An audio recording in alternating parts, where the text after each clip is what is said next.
So I just finished cleaning your teeth, and I noticed when I was in there that you do have a few spots of decay that are going to need work on. So I wanted to talk to you a little bit about how decay forms on your teeth so you know a little bit more information about it, and then we can prevent further decay from happening.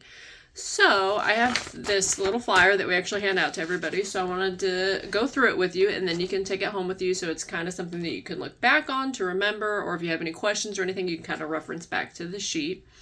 So in order to have tooth decay, there has to be 4 things present in your mouth. First of all, you have to have a tooth, and then there has to be bacteria, and there's bacteria in your mouth all the time. And then you also have to have something for the bacteria to eat. And bacteria likes to eat sugar and carbohydrates, things like that. And then you also have to have time. All of those things are a factor in causing tooth decay. So when you've got your tooth and the bacteria is in there all the time, and then you eat something, say you have a donut for breakfast in the morning, you eat that, and then the bacteria in your mouth actually metabolizes the sugar in the donut and produces an acid. And then that acid gets on your teeth where the sugar was at, where the bacteria was eating it. So then time becomes a factor because say you eat the donut and you don't brush your teeth through the day. So the bacteria are eating that sugar all day long, and then they're producing the acid on your teeth, and the acid is sitting on your teeth all day long. And when that acid sits on there all day long, that's when your enamel starts to get eroded and you start to get cavities. So some things that you can do to prevent that from happening is you want to make sure that you're snacking less throughout the day.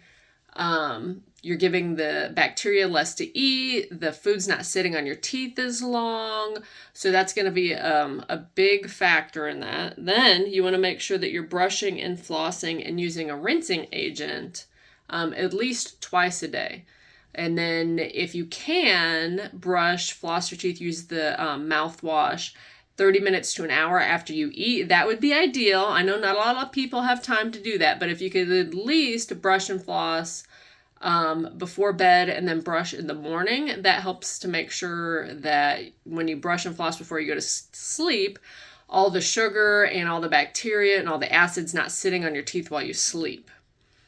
Because that gets rid of all the sugar that's sitting on your teeth, it gets rid of the acid on your teeth, it disrupts the bacteria on your teeth, and that's going to help prevent cavities from forming. And like we talked about before, flossing is going to get the areas between your teeth that brushing can't get to. And then I like to use a peroxide mouth rinse because that actually helps kill the bacteria in your mouth too. And that's going to play a big factor in keeping cavities from forming because, like I said, you have to have those 4 things in order for a cavity to form. So say for breakfast, you eat the donut and then 30 minutes later you brush and floss your teeth. Then that sugar is not sitting on your teeth. That bacteria is not eating that sugar all day long and metabolizing and putting that acid on your teeth.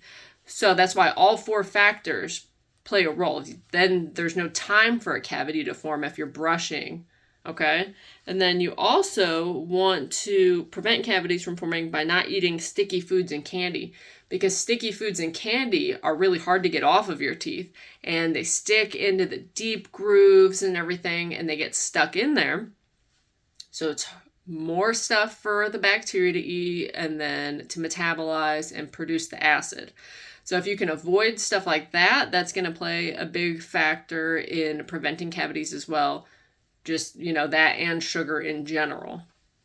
And then you're going to want to make treats part of meals. So if you really do want to pop throughout the day, if you can actually drink that while you're eating, when you chew food, that helps get the sugar and everything off of your teeth, as opposed to if you're drinking a pop for like 2 hours throughout the day, then you're constantly having sugar in your mouth for 2 hours and you're giving the bacteria stuff to eat on for 2 hours throughout the day. So if you do want like a pop or something like that, if you have it with the meal, it's a little better in preventing cavities from forming because you're not keeping something sugary in your mouth for a long period of time, just for when you're having the meal. And then you also want to make sure that you're eating nutritious snacks. So things like broccoli, crunchy foods, especially, so if you can eat like raw broccoli or raw carrots, are really good in actually cleaning the biofilm and the plaque that bacteria live in. It's actually really good at cleaning that off of your teeth for you naturally while you're eating. So things like that are really good to snack on throughout the day. Foods that are low in carbohydrates. Milk is also really good because it's got calcium in it for your teeth. Things like that. And then water's also really good, obviously, because it's like a rinse for your mouth, and it can help get food and debris out of your mouth. So I just kind of wanted to go over everything with you because I did notice those spots of decay that are going to need to be treated. So this is what we're going to have to do in order to prevent more decay from happening, because I know we talked about this and you don't want any more cavities in your mouth and you don't want to deal with the pain or the cost of fixing the cavities, okay? So these are some things that we're going to do and focus on to make sure so when the next time you come in, we don't have any more cavities that we have to work on, okay?